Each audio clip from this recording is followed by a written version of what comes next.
Baik, Assalamualaikum warahmatullahi wabarakatuh. Sebelumnya perkenalkan, nama saya Fathan Adi Musyafa dengan NIM 2210802039. Di sini saya akan menjelaskan sebuah materi mengenai komunikasi. Nah, video ini dibuat untuk memenuhi tugas mata kuliah perilaku organisasi. Baik, langsung saja untuk pembahasan yang pertama, yaitu definisi dari komunikasi. Nah, definisi dari komunikasi ini adalah proses penyampaian informasi, ide atau perasaan dari satu individu atau kelompok ke individu atau kelompok lain. Nah, proses ini melibatkan pengirim pesan, saluran, penerima, dan umpan balik. Selanjutnya, apa sih fungsi dari komunikasi ini? Di sini ada 5 cakupan. Yang pertama manajemen, yang kedua umpan balik, yang ketiga berbagi emosi, yang keempat persuasi, dan yang terakhir yaitu pertukaran informasi. Nah, untuk yang pertama yaitu manajemen. Nah, manajemen dalam komunikasi ini berfungsi sebagai alat untuk mengendalikan perilaku anggota kelompok dalam organisasi.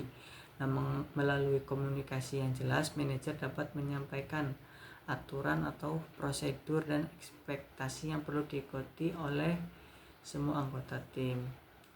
Selanjutnya yaitu umpan balik.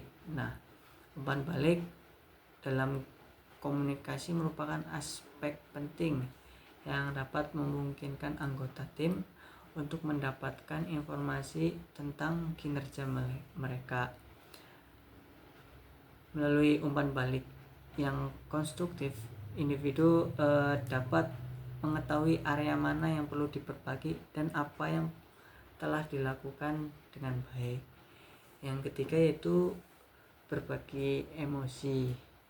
Nah, komunikasi juga berfungsi sebagai sarana untuk mengekspresikan emosi di tempat kerja. Dengan berbagi perasaan, anggota tim dapat membangun kepercayaan dan saling memahami satu sama lain. Jadi ini merupakan hal penting untuk menciptakan ikatan yang kuat di antara anggota kelompok yang pada gilirannya dapat meningkatkan kolaborasi dan mengurangi potensi konflik.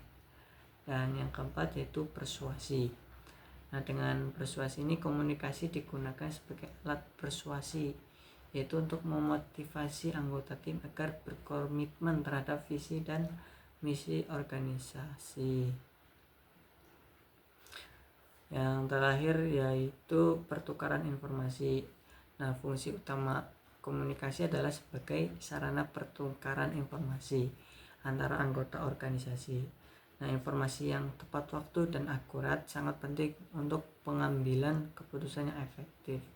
Dengan komunikasi yang baik, semua anggota tim dapat tetap terinformasi tentang perkembangan tertentu, tugas dan perubahan strategi sehingga mereka dapat beradaptasi dengan cepat terhadap kebutuhan organisasi. Untuk pembahasan selanjutnya itu proses komunikasi. Di sini ada 8 proses. Yang pertama yaitu the sender atau pengirim, yang kedua encoding atau pengkodean, yang ketiga the message atau pesan. Selanjutnya itu ada the channel atau saluran. Selanjutnya ada decoding. Selanjutnya ada the receiver atau penerima. Selanjutnya ada noise atau kebisingan, dan yang terakhir ada feedback atau umpan balik. Pembahasan selanjutnya itu ada mode komunikasi. Di sini ada 3 mode komunikasi. Yang pertama oral communication. Nah, oral communication ini atau bisa kita artikan sebagai komunikasi lisan.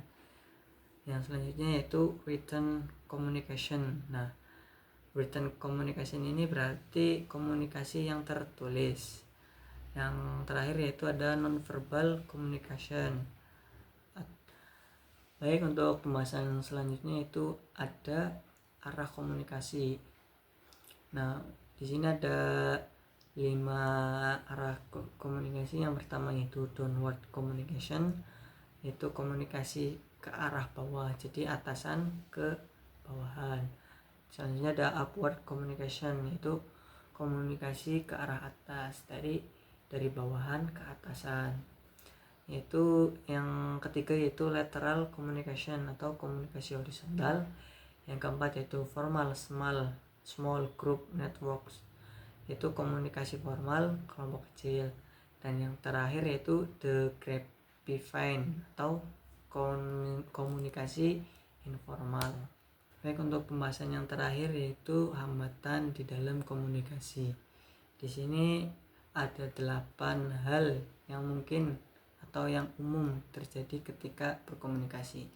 Yang pertama itu penyaringan informasi, yang kedua yaitu persepsi selektif, yang ketiga kelebihan informasi, yang keempat emosi, yang kelima bahasa, yang keenam diam, yang ketujuh ada pemahaman komunikasi, dan yang terakhir berbohong. Mungkin dari 8 ini hal hambatan yang umum terjadi ketika adanya komunikasi di dalam suatu kelompok. Mungkin cukup sekian yang dapat saya sampaikan, kurang lebihnya mohon maaf. Wassalamualaikum warahmatullahi wabarakatuh.